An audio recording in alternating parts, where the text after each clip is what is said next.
بەنای خی گەورە و میهرەبان من دکتۆرە پەروەر عومەر محەممەد بەڕێوبەری فرۆشتنی پشکەکانی نەخۆشخانەی میهرەبانی حەزم کرد ئەمڕۆ لە ڕێگەی ئەم ڤیددیۆیەوە چەند ڕوونکردنەوەیەک بین لەسەر شێوازی نرخاندنی پشکی نەخۆشخانی. پێشەکی دەست پێ ئەەکەین بە چینی ناوەند.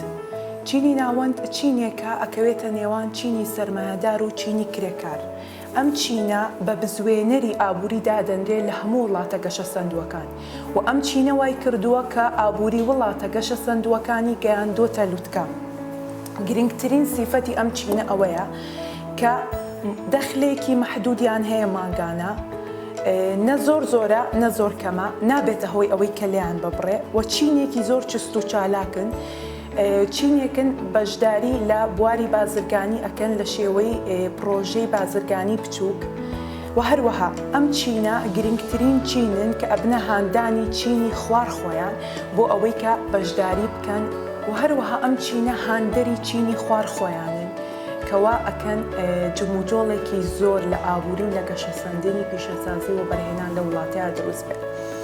ئەم چینە لە زۆر وڵاتان لەلایەن حکوومەت و لەلایەن دەستی وەبەرهێنانەوە پڕۆژەی جیاوازیان بۆ دادەنرێ، پرۆگرامی جیاوازیان بۆ دادەنرێ بە نرخی گونجاو کە بتوانن بەشداری بکەن لە وەبەرهێنان و پیشەسازی ئەو وڵاتە. زۆر لە وڵاتانی ڕۆژهەڵاتی ناوەڕاست وەکو وڵاتانی ئیمارات و هەروەها وڵاتانی ئەوروپا و ئەمریکا زۆر گرنگیان داوە بەم چینە و زۆر سوودمەند بوون لەم چینە. لە کوردستاندا بەپێی توێژینەوەکانی ڕێکخراوی جیهانی IOM ئەم چینە لە ساڵ 51 کوردستان پێک ئەهێنێ کە تایە ڕێژەی موچەی ماگانەیان ئەکرێت لە نێوان 500 بۆ ملیۆنێک بێت. ئەم ڕێژەیە ئەکرێت لە کەرتی حکومی ئیش بکەن یا لە کەرتی تایبەتی ئیشیان کردبێ، بەڵام کەرتی حکومی کە لەو ڕێژە موچەیە کەمترە لە ساڵ 70 دانیشتوانی کوردستان پێک دێنێ. پشکەکانی نەخۆشخانەی میهرەبانی لە ڕووی نرخ و لە ڕووی ژمارەیان لە ڕووی نرخەوە کە 2500 دۆلارە، لە ڕووی ژمارەیان کە 7500 خەملێرانی دارایی بۆ کراوە. دەستی دامەزرێنەری نەخۆشخانەی میهرەبانی بە تەواوەتی جیاوازبوونێکی دروست کردووە لە وەبەرهێنان لە کەرتی تەندروستی و هەروەها بە تەواوەتی مەبەستمان لە چینی ناوەندە کە بەشدار بێت و کە ئیشی لەسەر بکەین. لەبەر ئەوە 4 فاکتەری گەورەمان قسۆتە ڕوو.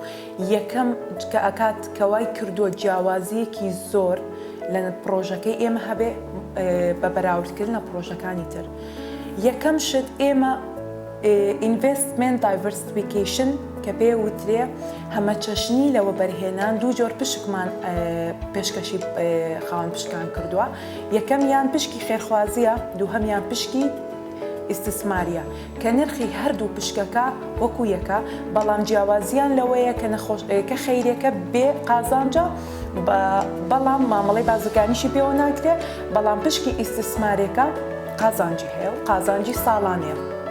دووهەم فاکتەر کە ئێمە یان دووهەم هۆکاری گرنگ کە ئێمە جیا ئەکاتەوە بریتیە لەوەی کە پشکی ئیستثماری قازانج لە کۆی قازانجی نەخۆشخانەکە وەرەگرێ بێ جیاوازیکردن لە دەرمانخانە، لە تاقیگە، لە بەشەکانی تری نەخۆشخانە.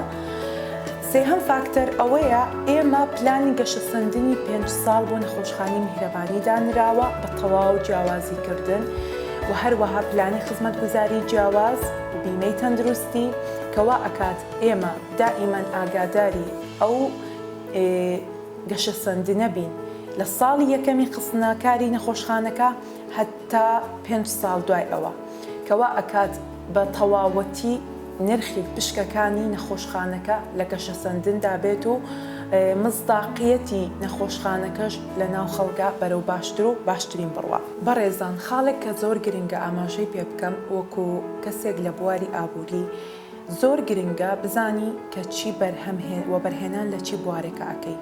کەرتی تەندروستی بە تەواوەتی جیاوازە لە کەرتی کەشت و گوزار و کردەکانی تر. لەبەر ئەوەی کەرتی تەندروستی لە جموجۆڵی دائیمیدایە و کەرتێکە زۆر کاریگەر نابێ بە بواری ئابووری و سیاسی.